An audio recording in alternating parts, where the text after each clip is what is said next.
Hey guys, spirited draft from the back of a taxi, and today in a mediumship session with a client, a one-on-one session, we experienced what's called a crosslink, and so I thought I would explain to those who are interested what a crosslink is in mediumship, and it's pretty much what it sounds like. It's when there are a number of people in spirit and they cross over in the communication, and you can be speaking with either several people in spirit and they're bringing through evidence for the receiver, or they switch and you're speaking with one and you're bringing through evidence, and then they switch out and someone else comes in.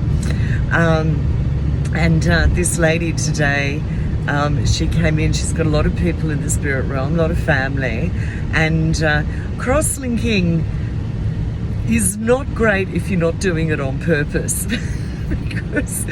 because it can get a bit muddy and a bit confusing, and it does feel a little bit like if there's lots of people in spirit that are excited that they can come through, that I explain it to my clients, it feels like everyone's squabbling over the microphone, like they want to have a go of the microphone. And if you're not opening up a crosslink on purpose, it can get a bit muddy and a bit confused. Now, today, thankfully, it wasn't too bad. So it was the maternal grandmother firstly, and then the paternal grandmother came in. And with crosslinks that I've experienced, it tends to be like that. Like, if it's one grandmother, it seems to be a field of grandmothers. And I know that's not a rule necessarily, but that's definitely what I've observed when a crosslink has happened. That, you know, if it's a grandfather, then another grandfather will come in. If it's a boss, then it's another boss that will come in, and so on. An uncle, then another uncle, or whatever.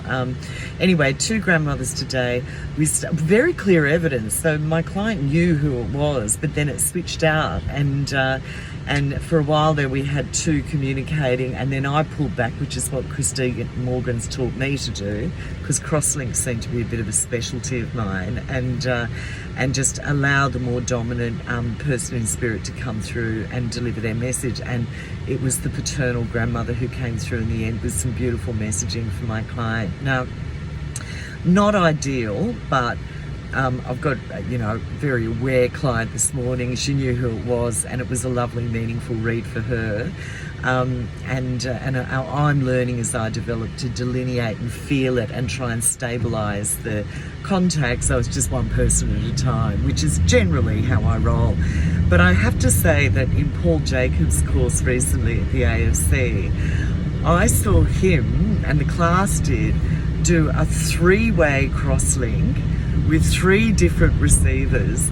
All of them were dads, and he moved from one dad in spirit and one person in the room to the next dad, and moved back, and with this agility which was beyond measure, he purposefully opened up a three-way crosslink with three different dads for three different people in the room, and did it all simultaneously. I think he was showing off a bit, but man, it was very, very impressive, and he was really just showing us. He was showing off, but the reason why he was showing us what's possible. So a crosslink on purpose is a great thing. A crosslink just by default, which is what happened with me today. Thankfully, it was a good read for my client, but not always ideal. It's a bit like, you're working the switchboard and you get cross wires in a way. Anyway, so that's what a crosslink is in mediumship. I hope that's got you thinking. Okay, bye.